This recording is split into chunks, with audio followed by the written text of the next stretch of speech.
ఇక ఢిల్లీ ఎన్నికల ఫలితాలపై ఇటు కేంద్ర హోంమంత్రి అమిత్ షా ట్వీట్ చేశారు. ఢిల్లీలో బీజేపీ గెలుపు మోడీ గ్యారంటీలకు దక్కిన విజయమన్నారు. అబద్ధపు అవినీతి పాలనను ఢిల్లీ ప్రజలు తిరస్కరించారన్నారు. వాగ్దానాలు మరిచిన నేతలకు బుద్ధి చెప్పారన్నారు. ఢిల్లీని నెంబర్ 1గా తీర్చిదిద్దుతామన్నారు.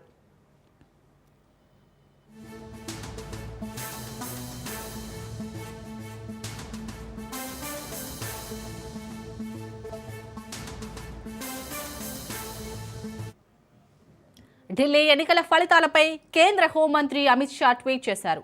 ఢిల్లీలో బీజేపీ గెలుపు మోడీ గ్యారంటీలకు దక్కిన విజయమన్నారు. అబద్ధపు అవినీతి పాలనను ఢిల్లీ ప్రజలు తిరస్కరించారన్నారు. వాగ్దానాలు మరిచిన నేతలకు బుద్ధి చెప్పారన్నారు. ఢిల్లీని నెంబర్ 1గా తీర్చిదిద్దుతామన్నారు.